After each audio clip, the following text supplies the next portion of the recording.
کہ میرے سامنے سربجود ہوتے اور راز و نیاز کی باتیں کرتے۔ نبی اکرم صلی اللہ علیہ وآلہ وسلم کو اللہ رب العزت سے کیسی شدید محبت تھی۔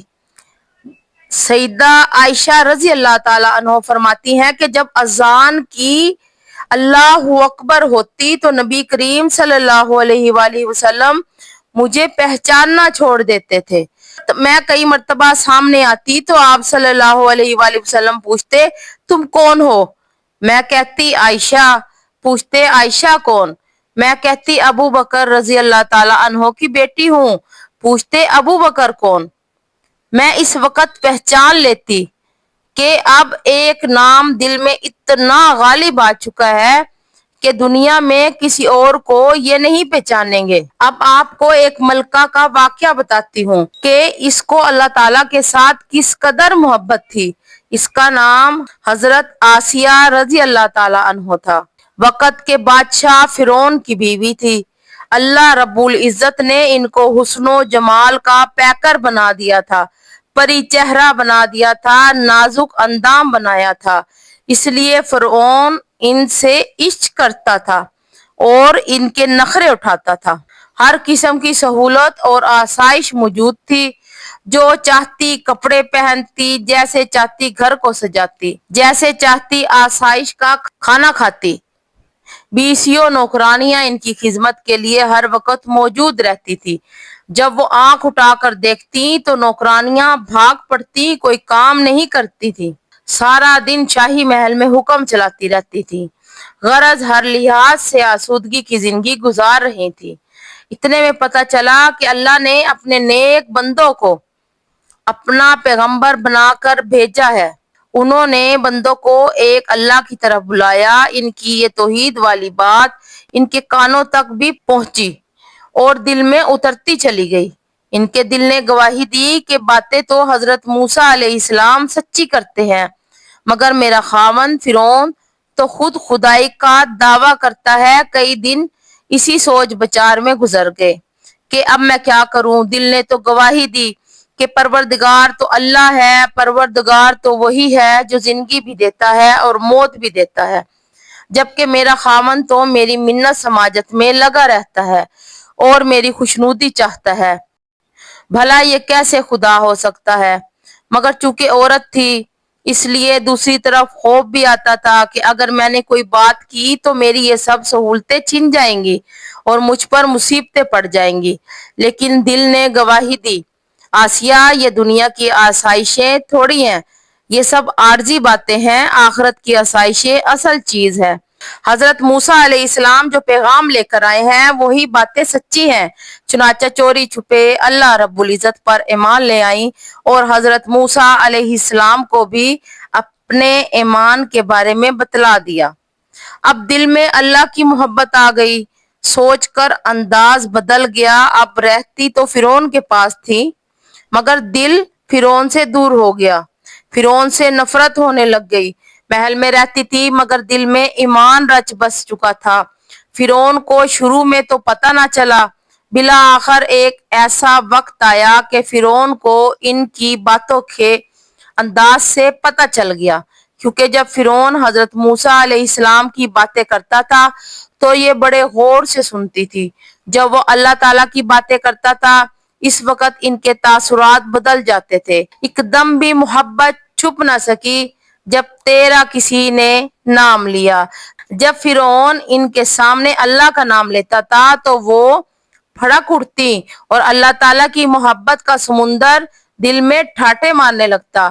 چنانچہ فرعون پر بات کھل گئی کہ میری بیوی تو حضرت موسیٰ علیہ السلام پر ایمان لا چکی ہے۔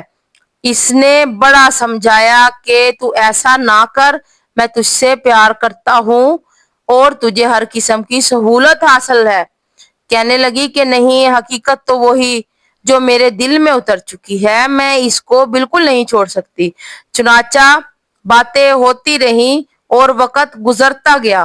ایک دن جب فرعون بڑی محبت کا اظہار کر رہا تھا تو انہوں نے اپنے خاوند کو سمجھایا کہ جب آپ مجھ سے اتنی محبت کرتے ہیں تو میری بات مان لیں کہ آپ بھی حضرت موسیٰ علیہ السلام پر ایمان لے آئیں۔ فرعون کا دل اس وقت موم ہو گیا، کہنے لگا میں جاتا ہوں ان کے پاس اور ایمان لے آتا ہوں۔ چنانچہ وعدہ کر کے چل پڑا۔ ابھی راستے میں ہی تھا کہ اسے حامان مل گیا، وہ اس کا وزیر تھا، برا مشیر تھا۔ فرعون نے کہا کہ میں نے دل میں ارادہ کر لیا ہے کہ میں موسیٰ علیہ السلام کے پروردگار پر ایمان لے آؤں۔ حامان یہ سن کر کہنے لگا توبہ توبہ، غلام کا خادم بننے سے تو زیادہ بہتر ہے کہ آدمی آگے جا کر جہنم کے عذاب میں جل مرے۔ فرعون پر اس کی بات اثر کر گئی، لہٰذا فرعون وہیں سے واپس لوٹ گیا۔ کہنے لگا ہاں میں غلام کا غلام نہیں بن سکتا، چنانچہ ایمان لانے سے انکار کر دیا۔ مگر جب منکر بن گیا تو حضرت آسیہ نے ان کو لعن طعن کی کہ تو اپنے وعدے سے پھر گیا۔ جب دونوں میاں بیوی میں باتیں ہوئی تو فرعون غصے میں آ کر کہنے لگا کہ میں تجھے مزہ چکھا دوں گا۔ وہ کہنے لگی پھر تو جو کر سکتا ہے کر لے۔ چنانچہ سہولتوں اور آسائشوں پہ لات مار دی اور ساری نعمتوں کو پھینک دیا۔ کہنے لگی تو مجھے اپنے محل سے تو نکال سکتا ہے مگر میرے دل سے ایمان نہیں نکال سکتا۔ فرعون نے پہلے تو ڈرایا دھمکایا، بعد میں پھر اس کے لیے بھی ناک کا مسئلہ بن گیا۔ کہنے لگا میں تجھے عذاب دوں گا۔ کہنے لگی تو جو کر سکتا ہے کر لے، میں تیرا عذاب سہنے کے لیے تیار ہوں۔ چنانچہ اس نے لوگوں کو بلوایا، وقت کی ملکہ پری چہرہ اور نازک بدن کو گھسیٹ کر فرش کے اوپر لٹا دیا گیا۔ کہاں گئی وہ نعمتیں، کہاں گئے وہ محلات، کہاں گئے وہ نرم بستر، کہاں گئیں وہ ہزاروں باندیاں جو ان کے اشارے کے پیچھے بھاگتی پھرتی تھی۔ آج وہ اکیلی اللہ کی بندی فرش کے اوپر گھسیٹی جا رہی تھی، بال پکڑے ہوئے تھے، کان سے پکڑ کر گھسیٹی جا رہی تھی۔ جسم زخموں سے چور ہو چکا تھا مگر پھر بھی اپنی بات پر ڈٹی رہی۔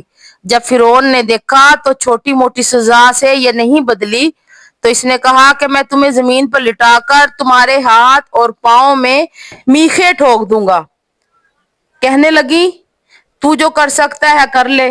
چنانچہ ان کو لٹا دیا گیا اور ان کے ہاتھ کو زمین کے اوپر رکھ کر درمیان میں لوہے کی بڑی میخ ٹھونک دی گئی۔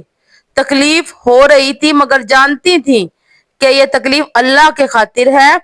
پھر دوسرے ہاتھ کو اسی طرح زمین پر رکھ کر میخ ٹھونک دی گئی، پھر پاؤں میں اسی طرح زمین پر رکھ کر میخیں ٹھونکی گئی۔ فرعون نے کہا تمہارے جسم کے کپڑے اتار لوں گا اور پھر تمہاری کھال کو اتار دوں گا۔ کہنے لگی تم جو کر سکتے ہو کر لو مگر میں اپنے ایمان سے باز نہیں آؤں گی۔ چنانچہ جیتے جاگتے ان کے جسم سے کھال اتارنا شروع کر دی گئی۔ ذرا سوچئے تو صحیح، آج بکرے کی کھال اتاری جا رہی ہو تو نرم دل کا آدمی اس کو بھی دیکھ کر پریشان ہو رہا ہوتا ہے۔ وہ تو عورت ذات تھی، زمین پر لیٹی ہوئی تھی، ہاتھ پاؤں ہلا نہیں سکتی تھی، سر ایک جگہ پڑا ہوا تھا اور ان کے جسم سے چاقوؤں سے اور ریزر کے ذریعے ان کی کھال کو جدا کیا جا رہا تھا۔ زخم لگائے جا رہے تھے، تکلیفوں پہ تکلیفیں اٹھائی جا رہی تھی مگر سمجھتی تھی کہ یہ سب کچھ میرے پروردگار کی طرف سے ہے۔ اس پریشانی کے عالم میں انہوں نے اپنے پروردگار کو پکارا۔ دنیا کا جو ساتھی تھا وہ اب دشمن بن چکا ہے، اب تو اصل سہارا باقی رہ گیا تھا۔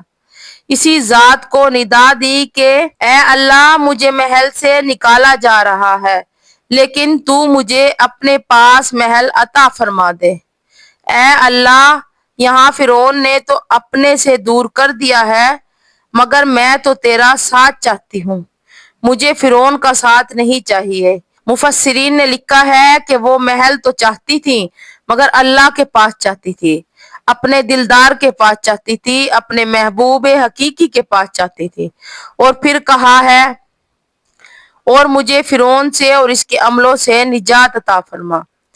کتنی ذہین تھی کہ یہ نہ کہا کہ اے اللہ مجھے فرعون سے نجات دینا، کیونکہ اگر فرعون سے نجات مل بھی جاتی تو کسی اور کے پاس چلی جاتی اور وہ بھی فرعون کی مانند ہوتا، اس لیے دو دعائیں مانگی۔ سبحان اللہ، کیسی کامل دعا مانگی۔ میری بہنوں اور بھائیوں، عشق الہی نہ ہونے کی وجہ سے ہمارے اعمال میں جان نہیں ہے۔ وہ جو انسان کے اندر عشق الہی کا جذبہ ہوتا تھا، جس کی وجہ سے انسان زندہ ہوتا تھا، آج وہ نہیں ہے۔ ایک وقت تھا یہ سینے کا دل عشق الہی سے انگارے کی طرح گرم ہوا کرتا تھا، اور آج تو جلے ہوئے کوئلے کی طرح بالکل ٹھنڈا ہوا پڑا ہے۔ آج کا مسلمان راکھ کا ڈھیر بن گیا ہے۔